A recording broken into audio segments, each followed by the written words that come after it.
What is piety in Euthyphro? Have you ever wondered what it truly means to be pious?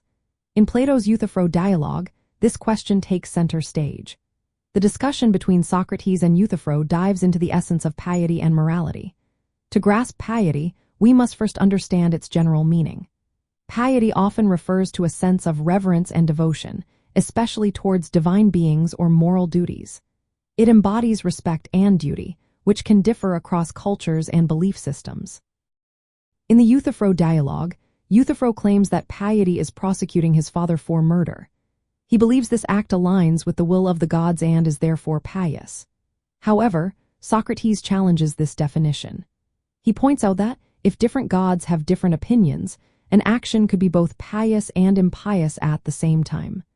This leads to a critical examination of what makes an act pious beyond mere compliance with divine commands.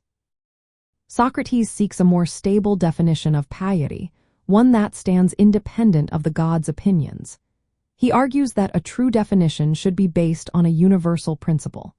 Just as humanity is defined by rationality, piety should have an intrinsic quality that makes it pious. This inquiry raises significant questions about the nature of morality itself.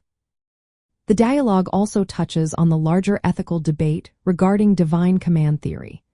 This theory suggests that moral principles are grounded in the commands of a divine being.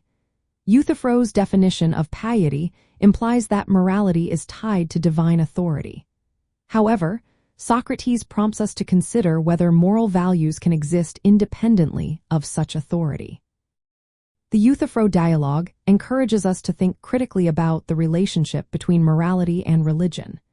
It challenges the idea that moral principles must come from divine commands. Instead, it suggests that we can understand morality through reason and human values. This exploration of piety and morality remains relevant today, as we continue to grapple with the foundations of our ethical beliefs. In essence, the question of what piety is in Euthyphro leads us to examine the complexities of ethics and morality. It invites us to reflect on how our beliefs shape our understanding of right and wrong.